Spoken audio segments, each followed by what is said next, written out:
Well, Jamie, in an email sent Tuesday evening, the Howard County Public School System wrote, "Our buildings are safe." Some parents say they still question that statement.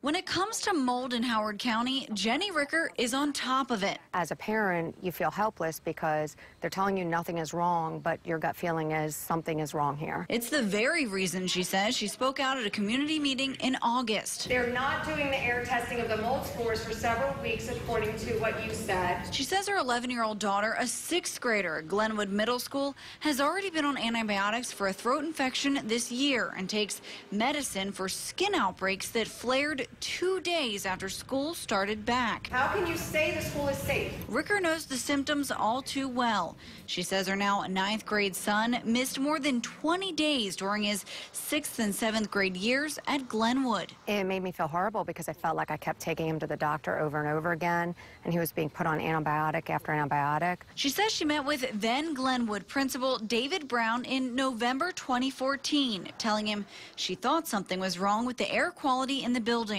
I talked to him about there must be something wrong with the air in the school, and Mr. Brown told me at the time that they were replacing the HVAC system. He didn't comment why they were replacing it, but that the goal was it would be completed by spring of 2015. Brown referenced that same time period, November 2014, in a June 2015 email to Frank Eastham, the executive director of school improvement and administration, saying in part, "In November of 2014, you instructed me that I was not to share statements with staff or community regarding mold or indoor air quality unless they were approved by you." When I found out that the email exchange had occurred, I wondered if it was my conversation with him that sparked him to communicate with Mr. Eastman at the Board of Ed to see if they could release anything to the public. The school system tells the InFocus team the buildings are safe, saying, quote, "Every one of the air quality professionals that have tested our buildings have indicated that they are safe for students and staff.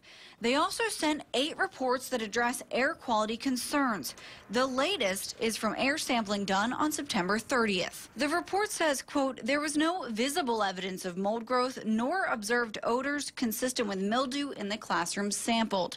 The report goes on to say spore measurements collected in classrooms were generally acceptable compared to outdoor samples.